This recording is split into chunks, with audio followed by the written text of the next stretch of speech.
Hi friends, ഏവർക്കും ഈസിലൻ P S സിയിലേക്ക് സ്വാഗതം. കഴിഞ്ഞ ദിവസം നടന്ന ബീറ്റ് ഫോറസ്റ്റ് ഓഫീസറിൻ്റെ മാത്സിൻ്റെ ക്വസ്റ്റ്യൻസാണ് നമ്മൾ ഈ വീഡിയോയിലൂടെ ഡിസ്കസ് ചെയ്യുന്നത്. അപ്പം നമുക്ക് പെട്ടെന്ന് തന്നെ നോക്കാം. 51ാമത്തെ ചോദ്യം 0.01 × 0.02. ഇതിൻ്റെ ആൻസർ വരുന്നത് 1 × 2 2. ഇതിൽ എത്ര ഡെസിമൽ പ്ലേസസ് ഉണ്ട്? 1 2 3 4 ഡെസിമൽ പ്ലേസസ് ഉണ്ട്. അപ്പോൾ 4 ഡെസിമൽ പ്ലേസ് ഉള്ള ആൻസർ ഏതാണ്? ഇടത്തേക്ക് ഇടുമ്പോൾ 0.0002 ഇതാണ് ആൻസറായിട്ട് വരുന്നത്, ഓപ്ഷൻ എ. അടുത്ത ക്വസ്റ്റ്യനിലേക്ക് പോകാം. ഒരാൾ നമുക്കേറ്റവും അവസാനം ചെയ്യാം.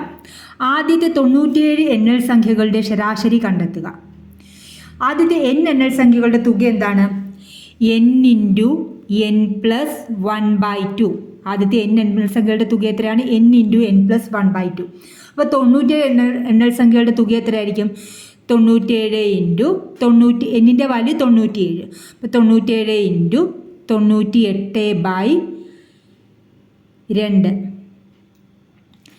ഇനി ഇവർ ചോദിച്ചിരിക്കുന്നത് തുകയാണോ ചോദിച്ചിരിക്കുന്നത്? അല്ല, ശരാശരി. ശരാശരി എന്ന് പറഞ്ഞാൽ എങ്ങനെയാണ് കണ്ടുപിടിക്കുന്നത്? എല്ലാത്തിൻ്റെയും തുക ഡിവൈഡഡ് ബൈ നമ്പറാണ് പറയുന്നത്. അപ്പോൾ ഇവിടുത്തെ തുകയെന്ന് പറയുന്നത് 97 × 98/2. ഇപ്പം 5 സംഖ്യകളുടെ ശരാശരി ചോദിച്ചു കഴിഞ്ഞാൽ എന്താ? ആ 5 സംഖ്യയും കൂടെ കൂട്ടിയിട്ട് 5 വെച്ച് ഡിവൈഡ് ചെയ്യും. ഇപ്പോൾ ഇവിടെ 97 സംഖ്യകളുടെ ശരാശരി ചോദിക്കുമ്പോൾ എന്ത് ചെയ്യണം? 97 സംഖ്യകളും കൂടെ കൂട്ടി അത് കിട്ടുന്നതാണ് 97 × 98/2. ആ കിട്ടുന്ന ആൻസറിനെ നമ്മൾ എന്ത് വെച്ച് ഡിവൈഡ് ചെയ്താൽ മതി? 97 വെച്ച് ഡിവൈഡ് ചെയ്താൽ മതിയാവും. അപ്പം നമുക്ക് എന്ത് കിട്ടും? 97 97 ക്യാൻസലായിപ്പോവും. 98/2 ഏതാണ്? 49. അപ്പോൾ ഒന്നും കൂടെ ശ്രദ്ധിച്ചോളൂ. ആദ്യത്തെ 97 എണ്ണൽ സംഖ്യകളുടെ ശരാശരിയാണ് ഇവർ ചോദിച്ചിരിക്കുന്നത്. ആദ്യത്തെ n എണ്ണൽ സംഖ്യകളുടെ തുകയെന്ന് പറയുന്നത് n × n+1/2 ആണ്. ശരാശരി കണ്ടുപിടിക്കുന്നത് സംഖ്യകളുടെ തുക ഡിവൈഡ് ബൈ എണ്ണമാണ് ശരാശരി എന്ന് പറയുന്നത്. അപ്പോൾ നമുക്ക് 97 സംഖ്യകളുടെ ശരാശരി കണ്ടെത്താൻ ആദ്യം 97 സംഖ്യകളുടെ തുക കണ്ടെത്തുക. 97 സംഖ്യകളുടെ തുകയെന്ന് പറയുന്നത് 97 × 98/2. അപ്പോൾ കിട്ടുന്ന ആൻസറിനെ നമ്മൾ എന്ത് ചെയ്താൽ മതി? 97 കൊണ്ട് ഡിവൈഡ് ചെയ്താൽ മതി. അപ്പോൾ 97 × 98 ഡിവൈഡ് ബൈ 2 × 97. അപ്പോൾ 97 97 ക്യാൻസലായി. 98/2 49. 275 cc വ്യാപ്തവും 25 ചതുരശ്ര സെൻറ്റിമീറ്റർ അടിസ്ഥാന വിസ്തീർണമുള്ള ഒരു ക്യൂബോയിഡിൻ്റെ ഉയരം എത്രയാണെന്നാണ് ചോദിച്ചിരിക്കുന്നത്. ക്യൂബോയിഡിൻ്റെ ഹൈറ്റ് കണ്ടുപിടിക്കാൻ വേണ്ടി നമ്മൾ വ്യാപ്തം ഡിവൈഡഡ് ബൈ അടിസ്ഥാന വിസ്തീർണം കണ്ടുപിടിച്ച് കഴിഞ്ഞാൽ നമുക്ക് എന്ത് കിട്ടും? വ്യാപ്തം ഡിവൈഡ് ബൈ അടിസ്ഥാന വിസ്തീർണം കണ്ടുപിടിച്ചാൽ നമുക്ക് ക്യൂബോയിഡിൻ്റെ ഉയരം കിട്ടും. അപ്പോൾ 275 ഡിവൈഡഡ് ബൈ 25 ചെയ്യുമ്പോൾ നമുക്ക് എന്ത് കിട്ടും? 11 കിട്ടും. 25-നകത്ത് ഒരു പ്രാവശ്യം 25, പിന്നെ 2 25-നകത്ത് ഒരു പ്രാവശ്യം. അപ്പോൾ 11 സെൻറ്റിമീറ്ററാണ് ഇതിൻ്റെ ആൻസറായിട്ട് വരുന്നത്. അടുത്ത ക്വസ്റ്റ്യനിലേക്ക് പോകാം. 10 പുരുഷന്മാർ ഒരു ജോലി 12 ദിവസം കൊണ്ട് ചെയ്യും. 10 പുരുഷന്മാർക്ക് ഒരു ജോലി ചെയ്യാൻ വേണ്ടി എത്ര ദിവസം വേണം? 12 ദിവസം വേണം. അപ്പോൾ ആകെ ജോലി എത്രയാണ്? 10 പുരുഷന്മാർ 12 ദിവസം കൊണ്ട് ആകെ ജോലിയുടെ അളവ് എത്രയാണ്? 120 ജോലി ചെയ്യും. എങ്കിൽ അതേ ജോലി 12 പുരുഷന്മാർ എത്ര ദിവസം കൊണ്ട് ചെയ്യും? അപ്പം നമുക്ക് 12 പുരുഷന്മാർ എത്ര ദിവസം കൊണ്ട് ചെയ്യുമെന്നാണ് ചോദിച്ചിരിക്കുന്നത്. അപ്പോൾ ജോലി എന്ത് തന്നെയാണ്? ജോലി 120 തന്നെയാണ് തന്നിരിക്കുന്നത്. ജോലിക്ക് അളവിൽ മാറ്റമൊന്നും വരത്തില്ല, പക്ഷേ ആളിൻ്റെ എണ്ണം കൂടുമ്പോൾ എന്ത് ചെയ്യും? ദിവസം കുറയും. അപ്പോൾ 12-നെ എന്തുകൊണ്ട് ഗുണിക്കുമ്പോഴാണ് 120 കിട്ടുന്നത്? 10 കൊണ്ട് ഗുണിക്കുമ്പോൾ 120 കിട്ടും. അപ്പോൾ 10 ദിവസമാണ് ഉത്തരമായിട്ട് വരുന്നത്. അടുത്ത ക്വസ്റ്റ്യൻ നോക്കാം. ഒരു പ്രത്യേക ഭാഷയിൽ സിസ്റ്റർ എന്നതിന് 535301. അപ്പോൾ നമുക്കിത് എഴുതാം. സിസ്റ്ററിന് എന്താണ് കൊടുത്തിരിക്കുന്നത്? സിസ്റ്റർ 535301. അപ്പോൾ നമുക്ക് എസ് വേണം. സിസ്റ്ററിന് ഇത് കൊടുത്തിട്ടുണ്ട്. അങ്കിളിന് 84670. അങ്കിളിന് കൊടുത്തിരിക്കുന്നത് എന്താ? UNCLE. അങ്കിളിന് കൊടുത്തിരിക്കുന്നത് എന്താണെന്ന് നോക്കാം. CLE 84670. ബോയ്ക്ക് 129 കൊടുത്തിട്ടുണ്ട്. ബോയ്ക്ക് എന്താ കൊടുത്തിരിക്കുന്നത്? 129. എങ്കിൽ സണ്ണിന് എന്താണെന്നാണ് ചോദിച്ചിരിക്കുന്നത്. അപ്പോൾ എസ്സിന് എന്താ കൊടുത്തിരിക്കുന്നത്? എസ്സിന് കൊടുത്തിരിക്കുന്ന വാല്യൂ ഏതാണ്? 5 ആണ്. എസ്സിന് കറസ്പോണ്ടിങ് ആയിട്ടുള്ള വാല്യൂ ഏതാണ്? 5. അപ്പം ആദ്യം 5 ഉള്ള ഒറ്റ ഉത്തരവുള്ളൂ. അപ്പോൾ നമുക്ക് ഇതാ തന്നെയാണ് ആൻസർ എന്ന് മനസ്സിലാകും. പിന്നെ ഓടെ വാല്യൂ എത്രയാണ്? ഓടെ വാല്യൂ 2, എന്നിൻ്റെ വാല്യൂ 4, 5 to 4. അപ്പോൾ നമുക്ക് അടുത്ത ക്വസ്റ്റ്യനിലേക്ക് പോകാം. രണ്ടാമത്തെ സംഖ്യ ആദ്യ സംഖ്യയുമായി ബന്ധപ്പെട്ടിരിക്കുന്നത് പോലെ മൂന്നാമത്തെ സംഖ്യയുമായി ബന്ധപ്പെട്ട ഓപ്ഷൻ ഏത്? ഇവിടെ തന്നിട്ടുണ്ട് 3190 എന്നാണ് തന്നിരിക്കുന്നത്. എങ്കിൽ 43 എന്തുമായി ബന്ധപ്പെട്ടിരിക്കുന്നു എന്നാണ് ചോദിച്ചിരിക്കുന്നത്. 3190മായി ബന്ധപ്പെട്ടിരിക്കുന്നെങ്കിൽ എന്താ? 31ൻ്റെ കൂടെ എത്ര കൂടെ കൂട്ടിയപ്പോഴാണ് 90 കിട്ടിയത്? 59 കൂടെ കൂട്ടിയപ്പോഴാണ് എന്ത് കിട്ടിയത്? രണ്ടാമത്തെ സംഖ്യ കിട്ടിയത് അല്ലേ? 31, 9, 40, 50, 90. അതേപോലെ 43ൻ്റെ കൂടെ 59 കൂട്ടുക. അപ്പോൾ എത്ര കിട്ടും? 9, 3, 12, 5, 4, 9, 10, 102 ആൻസറായിട്ട് വരുന്നത്. അടുത്ത ക്വസ്റ്റ്യനിലേക്ക് പോകാം. നമുക്ക് നോക്കിയോളൂ. തന്നിരിക്കുന്ന സംഖ്യകളിൽ നിന്നും കൂട്ടത്തിൽ ചേരാത്തത് കണ്ടെത്തുക. 676, 626, 962, 1090. ഈ താഴെ തന്നിരിക്കുന്നതെല്ലാം ഇതെല്ലാം ഒരു സ്ക്വയർ പ്ലസ് 1 ആണ് വരുന്നത്. അതായത് 1090 എന്ന് പറയുന്നത് 33ൻ്റെ സ്ക്വയർ പ്ലസ് 1 ആണ് 1090. 1090 എന്താണ്? 33 സ്ക്വയർ പ്ലസ് 1 1090. അപ്പോൾ 962 962 എന്ന് പറയുന്നത് 31ൻ്റെ സ്ക്വയർ പ്ലസ് 1. 962 എന്താണ്? 31ൻ്റെ സ്ക്വയർ പ്ലസ് 1. 626 626 എന്ന് പറയുന്നത് 25 സ്ക്വയർ പ്ലസ് ഇതേതാണ്? 626 എങ്ങനെയാണ് വരുന്നത്? 25 സ്ക്വയർ എത്രയാണ്? 625 പ്ലസ് 1 626. ഈ 676 മാത്രമാണ് ഒറ്റയായിട്ട് നിൽക്കുന്നത്. അത് 26ൻ്റെ സ്ക്വയറാണ് 676. ഓക്കെ, അപ്പം ആൻസർ വരുന്നത് ഓപ്ഷൻ എ ആണ്. 26ൻ്റെ സ്ക്വയർ 676. ബാക്കിയെല്ലാം സ്ക്വയർ പ്ലസ് 1 എന്ന ഫോമിലാണ് വരുന്നത്. അടുത്ത ക്വസ്റ്റ്യനിലേക്ക് പോകാം. അനു കിഴക്കോട്ട് 20 മീറ്റർ നടന്ന് ഇടത്തേക്ക് തിരിഞ്ഞ് 15 മീറ്റർ നടന്നാൽ പിന്നെ വലത്തേക്ക് തിരിഞ്ഞ് 25 മീറ്റർ നടക്കും. ഇതിന് ശേഷം വലത്തേക്ക് തിരിഞ്ഞ് 15 മീറ്റർ നടന്നാൽ ഇപ്പോൾ അവൾ ആരംഭിച്ച സ്ഥലത്ത് നിന്ന് എത്ര അകലത്തിലാണ്? ഇത് നമുക്ക് ഈ ക്വസ്റ്റ്യൻ കാണുമ്പോൾ നമ്മൾ മനസ്സിലാക്കേണ്ടത്, അനു കിഴക്കോട്ട് 20 മീറ്റർ നടന്നു. ഓക്കെ, ഇടത്തേക്ക് തിരിഞ്ഞ് 15 മീറ്റർ നടന്നു. പിന്നെ എന്ത് ചെയ്തു? പിന്നെ വലത്തേക്ക് തിരിഞ്ഞ് 25 മീറ്റർ നടക്കും. ഇതിനുശേഷം വലത്തേക്ക് തിരിഞ്ഞ് 15 മീറ്റർ നടക്കും. അതായത് ഈ ഇടത്തേക്ക് തിരിഞ്ഞ് 15 മീറ്റർ നടന്നതും ഈ വലത്തേക്ക് തിരിഞ്ഞ് 15 മീറ്റർ നടന്നതും ക്യാൻസലായി പോകും. ബാക്കി ദൂരം എത്രയേ വരത്തുള്ളൂ? 20 + 25 45 മീറ്റർ ആയിരിക്കും. അവർ യാത്ര തിരിച്ച സ്ഥലത്ത് നിന്ന് കിഴക്കോട്ട് 45 മീറ്റർ ആയിരിക്കും. മറ്റേത് രണ്ടും ക്യാൻസലായി പോകും. ഒരു വർഷത്തിൽ സെപ്റ്റംബർ 13 തിങ്കളാഴ്ചയാണെങ്കിൽ അതേ വർഷം ഒക്ടോബർ 18 ഏത് ദിവസമായിരിക്കും? 30 days are September, April, June and November. അപ്പോൾ 30 days ആണ് സെപ്റ്റംബറിലുള്ളത്. 13-ാം തീയതി തിങ്കളാഴ്ചയാണെന്ന് അവർ പറഞ്ഞിട്ടുണ്ട്. 13-ാം തീയതി മൺഡേ ആണ് തന്നിട്ടുണ്ട്. അപ്പോൾ ബാക്കി എത്ര ദിവസമുണ്ട്? സെപ്റ്റംബറിൽ ബാക്കിയുള്ള ദിവസങ്ങൾ 17. അതേ വർഷം ഒക്ടോബർ 18 ഏത് ദിവസമായിരിക്കും എന്നാണ് ചോദിച്ചാൽ, അപ്പോൾ ഒക്ടോബറിൽ 18 ദിവസമുണ്ട്. അപ്പോൾ 18ഉം 17ഉം കൂടെ കൂട്ടുമ്പോൾ എത്ര വരും? 8 × 8 = 8, 7 = 15, 35 എന്ന് വരും. 35 എന്ന് പറയുമ്പം നമ്മൾ അത് 7ൻ്റെ മൾട്ടിപ്പിൾ നോക്കിയിട്ട് റിമൈൻഡർ ഉണ്ടോ എന്ന് നോക്കാം. അപ്പം 7 വെച്ച് നോക്കുമ്പോൾ എന്താ? 5 times 35. റിമൈൻഡർ 0 ആയതുകൊണ്ട് അതേ ദിവസം തന്നെ ആയിരിക്കും. റിമൈൻഡർ 0 ആണ് വന്നിരിക്കുന്നത്. ശിഷ്ടം 0 വന്നതുകൊണ്ട് അതേ ദിവസം തന്നെയാണ്, തിങ്കളാഴ്ച തന്നെയായിരിക്കും. സെപ്റ്റംബർ 13-ന് ശേഷം നമുക്ക് 17 ദിവസമാണുള്ളത്. അതേപോലെ ഒക്ടോബറിൽ 18 ദിവസമുണ്ട്. അപ്പോൾ അത് രണ്ടും കൂടെ കൂട്ടുമ്പോൾ മൊത്തം 35 ദിവസമുണ്ട്. 35 ദിവസത്തിൽ എത്ര ഒറ്റപ്പെട്ട ദിവസങ്ങളുണ്ടെന്ന് നോക്കിയാണ് ചെയ്യുന്നത്. അപ്പോൾ 35 / ഒരാഴ്ചയിൽ 7 ദിവസം ആയതുകൊണ്ട് 35 / 7 ചെയ്യുക. അപ്പോൾ 5 കിട്ടും. ശിഷ്ടം ഒന്നും വന്നില്ല. ശിഷ്ടം ഒന്നും വന്നില്ലെങ്കിൽ അതേ ദിവസം തന്നെ ആയിരിക്കും. അത് തിങ്കളാഴ്ചയാണ്. ഇനി നമുക്ക് നേരത്തെയുള്ള ആ ഇച്ചിരി ലെങ്തി ക്വസ്റ്റ്യൻ ആയിട്ടുള്ള കാര്യം നോക്കാം. അതായത് ഒരാൾ 6000 രൂപയ്ക്ക് ഒരു കസേരയും ഒരു മേശയും വാങ്ങുന്നു. അയാൾ കസേര 10% നഷ്ടത്തിലും മേശ 10% ലാഭത്തിലും വിൽക്കുന്നു. എങ്കിൽ ഒരാൾ 6000 രൂപയ്ക്ക് ഇതിൽ ചെയ്ത് കാണിക്കാം.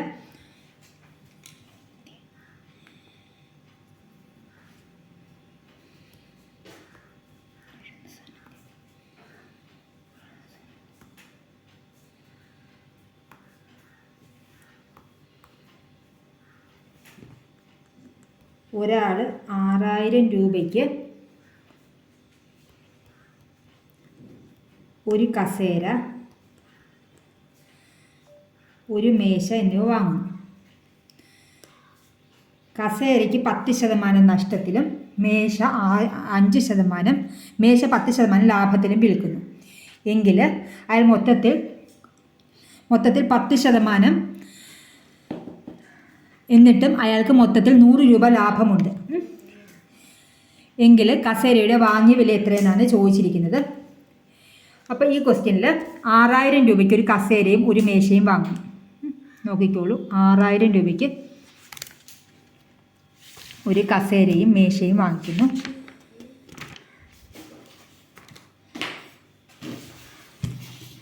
അപ്പോൾ കസേര പ്ലസ് മേശ എത്ര രൂപയ്ക്കാണ് വാങ്ങിക്കുന്നത്? 6000 രൂപയ്ക്കാണ് വാങ്ങിക്കുന്നത്. ഓക്കെ, എന്നിട്ട് നോക്കിക്കോ, കസേരയും മേശയും വാങ്ങിക്കുന്നത് എത്ര രൂപയ്ക്കാണ്? 6000 രൂപയ്ക്ക് വാങ്ങിച്ചു.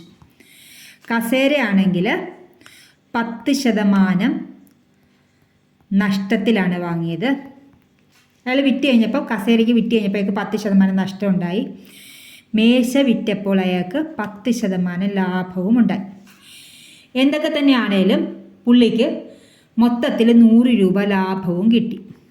ഓക്കെ, കസേരയും മേശയും കൂടെ അയാൾ 6000 രൂപയ്ക്ക് വാങ്ങിച്ചു. കസേര 10% നഷ്ടത്തിന് വിറ്റു, മേശ 10% ലാഭത്തിനും വിറ്റു. അങ്ങനെ വിറ്റപ്പോൾ അയാൾക്ക് 100 രൂപ ലാഭവും കിട്ടി. എങ്കിൽ കസേരയുടെ വില, അതാണ് നമ്മുടെ ക്വസ്റ്റ്യൻ. എന്താണ് ക്വസ്റ്റ്യൻ? കസേരയുടെ വില എന്താണെന്നാണ് ക്വസ്റ്റ്യൻ. അപ്പം നമുക്ക് കസേരയുടെ വാങ്ങിയ വില നമുക്ക് എക്സ് എന്ന് കൊടുക്കാം. കസേരയുടെ വാങ്ങിയ വില സമം എക്സ്.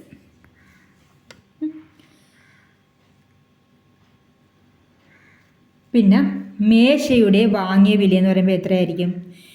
മേശയുടെ വാങ്ങിയ വില എന്ന് പറയുന്നത്, കസേരയും മേശയും കൂടെ അയാൾ എത്ര രൂപയ്ക്കാണ് വാങ്ങിച്ചത്? 6000 രൂപയ്ക്കാണ് വാങ്ങിച്ചത്. അപ്പോൾ കസേരയുടെ വാങ്ങിയ വില എക്സും മേശയുടെ വാങ്ങിയ വില 6000 മൈനസ് എക്സ് ആയി. ഓക്കെ, കസേര 10% പുള്ളി നഷ്ടത്തിൽ വിറ്റു. കസേര 10% നഷ്ടത്തിൽ വിറ്റു. അപ്പോൾ എന്ത് സംഭവിച്ചു? വിറ്റപ്പോൾ അയാൾക്ക് എന്ത് കിട്ടി? കസേര 10% നഷ്ടത്തിൽ വിറ്റെന്ന് പറഞ്ഞു കഴിഞ്ഞാൽ കസേരയുടെ വാങ്ങിയ വില എത്രയാണ്? എക്സ്. 10% നഷ്ടം എന്ന് പറയുമ്പോൾ എത്രയാണ്? X minus X into 10/100. 10% നഷ്ടത്തിൽ വിറ്റപ്പം അയാൾക്ക് എത്ര രൂപ കിട്ടി? 10% നഷ്ടത്തിൽ വിറ്റ്. X minus X into 10/100. അതായത് നമുക്ക് ഇങ്ങനെ ചെയ്തില്ലെങ്കിൽ തന്നെ നമുക്കറിയാം, ഒരു സാധനം 10% നഷ്ടത്തിൽ വിറ്റെന്ന് പറഞ്ഞാൽ എന്തായിരിക്കും? 90x/100 ആയിരിക്കത്തില്ലേ? അങ്ങനെ വരുമ്പോൾ ഇതിനെ നമുക്ക് എങ്ങനെ എഴുതാം? 0.9x എന്ന് കിട്ടും. അപ്പോൾ കസേരയുടെ വില എത്രയാണ്? 0.9x എന്ന് കിട്ടി. ഇനി നമുക്ക് മേശയുടെ വിറ്റ വില കണ്ടുപിടിക്കണം. മേശയ്ക്ക് 10% ലാഭമാണുള്ളത്. മേശയ്ക്ക് എന്താണ്? 10% ലാഭമാണുള്ളത്. 10% ലാഭം എന്ന് പറഞ്ഞാൽ എന്താ? 100ൽ 110 ആണ് കിട്ടുന്നത്, അല്ലേ? അപ്പം മേശയുടെ വില എന്ന് പറയുന്നത് 6000 മൈനസ് എക്സ് ആണ്. നമ്മൾ നേരത്തെ തന്നെ കാൽക്കുലേറ്റ് ചെയ്ത് വെച്ചിട്ടുണ്ടായിരുന്നു. മേശയുടെ വില 6000 മൈനസ് എക്സ്. അയാൾക്ക് 10% ലാഭവും കൂടെ കിട്ടും. അപ്പോൾ എന്താ കിട്ടുന്നത്?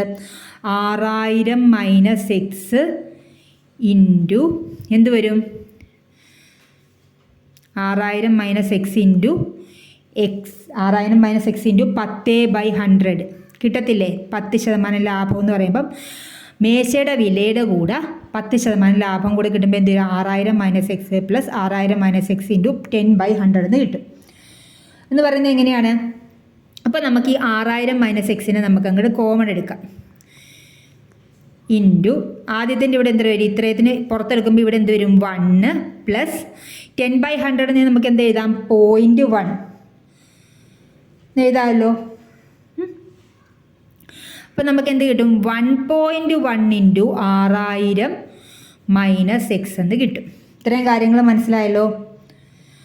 അപ്പം നമുക്ക് മേശയുടെ വിറ്റ വില കഴിഞ്ഞപ്പോൾ നമുക്ക് 0.9x കിട്ടി. കസേരയുടെ എന്ത് കിട്ടി? 1.1 ഇൻറ്റു 6000 മൈനസ് എക്സും കിട്ടി.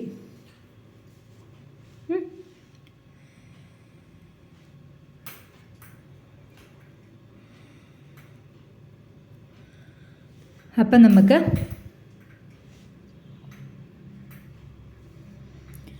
ഇനി ഇവർ തന്നിട്ടുണ്ട് ഇത്രയും കാര്യങ്ങൾ നമുക്ക് കിട്ടി. ഇനി ഇവർ പറഞ്ഞിരിക്കുന്നത് ഈ 6000 മേശയുടെ വിറ്റ വിലയും കസേരയുടെ വിറ്റ വിലയിൽ നിന്നും കൂടെ 6000 കുറച്ചിട്ട് കിട്ടിക്കഴിഞ്ഞാൽ എത്രയായിരിക്കും അയാൾക്ക് കിട്ടിയ ലാഭം എത്രയാണെന്ന് പറഞ്ഞിട്ടുണ്ട്. 100 രൂപയാണ് അയാൾക്ക് ലാഭം കിട്ടിയെന്ന് പറഞ്ഞിട്ടുണ്ട്. അപ്പം നമുക്ക് എന്ത് എഴുതാം? മേശയുടെ വിറ്റ വില പ്ലസ് കസേരയുടെ വിറ്റ വില മൈനസ് 6000 എന്ന് പറയുന്നതല്ലേ 100 എന്ന് പറയുന്നത്. കസേരയുടെ വിറ്റ വില പ്ലസ് മേശയുടെ വിറ്റ വില മൈനസ് 6000 രൂപയെന്ന് പറയുന്നതാണ് 100 രൂപ അല്ലേ. അപ്പം നമുക്ക് കസേരയുടെ വിറ്റ വില നമ്മൾ നേരത്തെ കണ്ടുപിടിച്ചായിരുന്നു. എന്താണ്? 0.9x. മേശയുടെ വിറ്റ വില എത്രയാണ്? 1.1 ഇൻറ്റു 6000 മൈനസ് എക്സ് മൈനസ് 6000 മുടക്കിയ മുതൽ എത്രയാണ്? 6000 സമം 100 രൂപയെന്ന് കിട്ടിയോ? അപ്പം നമുക്കിതിന് സിംപ്ലിഫൈ ചെയ്ത് കഴിഞ്ഞാൽ എങ്ങനെ വരും? 0.9x പ്ലസ് 1.1 ഇൻറ്റു 6000 എന്തിനു കിട്ടും? 6600 എന്ന് കിട്ടും. Minus 1.1x minus 6000 equal to 100 എന്ന് കിട്ടും. ഓക്കെ, അപ്പം നമുക്ക് 1.1x minus 1.1x plus 9x. അപ്പം നമുക്ക് എന്ത് ചെയ്യാം? നമ്പറിനെയൊക്കെ ഇവിടെ ഇട്ടിടാം, ബാക്കിയെല്ലാം അപ്പുറത്തേക്ക് കൊണ്ടുപോകും. അപ്പോൾ 6600 മൈനസ് 6000 എത്രയാണ്? ഇവിടെ 6000. ഈ 100 ഇപ്പുറത്തേക്ക് വരുമ്പോൾ എന്ത് വരും? മൈനസ് 100. 6600 മൈനസ് 6000 എത്രയാണ്? 600. 6600 മൈനസ് 6000 എത്രയാണ് വരുന്നത്? 600 minus 100 equal to minus 0.9x plus 1.1x എന്ന് വരും. അപ്പം എന്ത് വരും? 500 സമം 1.1 നിന്ന് 0.9 കുറയ്ക്കുമ്പോൾ എത്ര വരും? 0.2. വലുതിൽ നിന്ന് ചെറുത് കുറയ്ക്കുക. അപ്പോൾ ഏതാ വലിയ നമ്പർ? 1.1 ആണ്. അതിൻ്റെ സിമ്പിൾ പ്ലസ്. അപ്പോൾ 0.2 equal to 0.2x equal to 500 എന്ന് കിട്ടും. അപ്പോൾ എക്സിൻ്റെ വാല്യൂ എത്രയാണ്? 500 ഡിവൈഡഡ് ബൈ 0.2 എന്ന് വരുമ്പം ഡെസിമൽ കറക്റ്റ് ചെയ്യാൻ വേണ്ടി നമ്മൾ ഡിനോമിനേറ്ററിൽ 10 കൊടുക്കും, ന്യൂമറേറ്ററും 10 വെച്ച് മൾട്ടിപ്ലൈ ചെയ്യും. അങ്ങനെ വരുമ്പം 5000 ഇൻറ്റു 10 500 ഇൻറ്റു 10 5000 ഡിവൈഡഡ് ബൈ 2 എന്ന് വരും equal to x equal to 2500. അപ്പോൾ കസേരയുടെ അപ്പോൾ എന്തിൻ്റെ വില അവർ ചോദിച്ചത്? കസേരയുടെ വാങ്ങിയ വില എത്രയാണ്? 2500 രൂപ. അപ്പോൾ ഒന്നും കൂടെ ശ്രദ്ധിച്ചോളൂ. നമ്മുടെ ക്വസ്റ്റ്യനകത്ത് എന്തൊക്കെയായിരുന്നു തന്നിരുത്? ഒരാൾ 6000 രൂപയ്ക്ക് കസേരയും മേശയും കൂടെ വാങ്ങി 6000 രൂപ. കസേരയ്ക്ക് 10% നഷ്ടത്തിൽ വിറ്റു, മേശയ്ക്ക് 10% ലാഭത്തിൽ വിറ്റു, 100 രൂപ ലാഭവും കിട്ടി. ഓക്കെ, അപ്പോൾ കസേരയുടെ വില നമ്മൾ എക്സ് എന്ന് കൊടുത്തു. മേശയുടെ വില ഇപ്പോൾ എത്രയായിരിക്കും? മൊത്തം 6000 രൂപയ്ക്കാണ് അത് രണ്ടും കൂടെ ചേർത്ത് വാങ്ങിച്ചത്. കസേരയുടെ വില എക്സ് ആണെങ്കിൽ മേശയുടെ വില എത്രയാണ്? 6000 മൈനസ് എക്സ്. കസേര 10% നഷ്ടത്തിൽ വിറ്റെന്ന് പറയുമ്പോൾ എന്താണ്? 10% നഷ്ടം എന്ന് പറയുമ്പോൾ 90/100x എന്ന് വരും. അപ്പോൾ എത്ര വരും? 0.9x എന്ന് കിട്ടും. അതേപോലെ മേശ 10% ലാഭത്തിലാണ് വിറ്റെന്ന് പറഞ്ഞത്. മേശയുടെ വിലയെന്ന് പറയുന്നത് 6000 മൈനസ് എക്സ് ആണ്. 10% ലാഭം എന്ന് പറയുമ്പോൾ എന്ത് വരും? 6000 മൈനസ് എക്സ് ഇൻറ്റു 10/100, അതായത് 6000 minus X plus 6000 minus X into 10/100 വരുമ്പോൾ നമുക്ക് 1.1 ഇൻറ്റു 6000 മൈനസ് എക്സ് എന്ന് കിട്ടും. ഇനി കസേരയും മേശയും കൂടെ വിറ്റപ്പോൾ പുള്ളിക്ക് എത്ര രൂപ ലാഭം കിട്ടിയെന്നാണ് പറഞ്ഞത്? കസേരയുടെ വിറ്റ വിലയും മേശയുടെ വിറ്റ വിലയും കഴിഞ്ഞിട്ട് രണ്ടും വിറ്റ് കഴിഞ്ഞാൽ 6000 രൂപ കുറച്ച് കഴിഞ്ഞപ്പോൾ എന്ത് കിട്ടി? 100 രൂപ ലാഭം കിട്ടിയെന്ന് പറഞ്ഞു. അപ്പോൾ കസേരയുടെ വിറ്റ വില നമ്മൾ 0.9x കണ്ടെത്തിയിട്ടുണ്ട്. മേശയുടെ വിറ്റ വില 1.1 ഇൻറ്റു 6000 മൈനസ് എക്സ്. പിന്നെ പുള്ളിക്കാരൻ കൊടുത്ത വാങ്ങിയ വില എത്രയായിരുന്നു? 6000 രൂപ കൊടുത്താണ് വാങ്ങിച്ചത്. അത് കഴിയുമ്പോൾ നമുക്ക് കിട്ടിയത് 100 രൂപയെന്ന് കിട്ടും. ഇത് നമുക്ക് സിംപ്ലിഫൈ ചെയ്തെടുത്താൽ മതി. സിംപ്ലിഫൈ ചെയ്തെടുക്കുമ്പോൾ നമുക്ക് 2500 കിട്ടും. നിങ്ങൾക്ക് മനസ്സിലായെന്ന് പ്രതീക്ഷിക്കുന്നു. നിങ്ങളുടെ വിലയേറിയ അഭിപ്രായം കമൻറ്റ്